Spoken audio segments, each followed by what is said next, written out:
কাজল কালো আখিরে তার ঘন কালো চুল, সেই চুলে গাথা ছিল রক্ত জবা ফুল।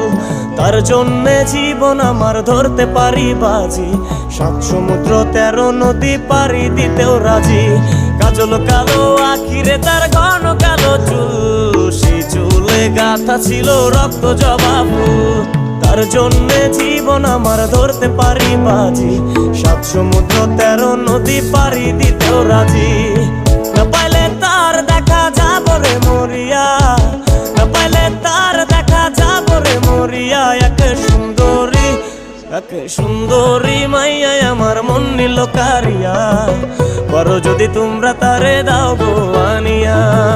না পাইলে তার দেখা যাব রে মরিয়া, না পাইলে তার দেখা যাব রে মরিয়া। এক সুন্দরী মাইয়া আমার মন নিল। এত বেশি সুন্দর লাগতেছিল আমার মেকআপটা দেখো। আমি শ্যুট শেষ করে তারপর হচ্ছে ফ্রেশ হয়ে নিয়েছিলাম, শুধু ড্রেসটা চেঞ্জ করেছি, বাট মেকআপটা দেখো জাস্ট এক কর্ণ রয়ে গিয়েছে। আর মেকআপটা কতটা গ্লো করছে তোমরা একবার দেখো। আমি নিজেকে তো অনেকবার দেখতেছিলাম আয়নার মাঝে। কারা কারা আমার মতো এরকম করো যে সে যে বারবার আয়নাতে দেখো কেমন লাগছে কেমন লাগছে। তো যাই হোক, আজকের মতো ভিডিওটা এই পর্যন্ত। টাটা বাই বাই, সবাই ভালো থাকো, অ্যান্ড নেক্সট ভিডিওর জন্য ওয়েট করো। See you.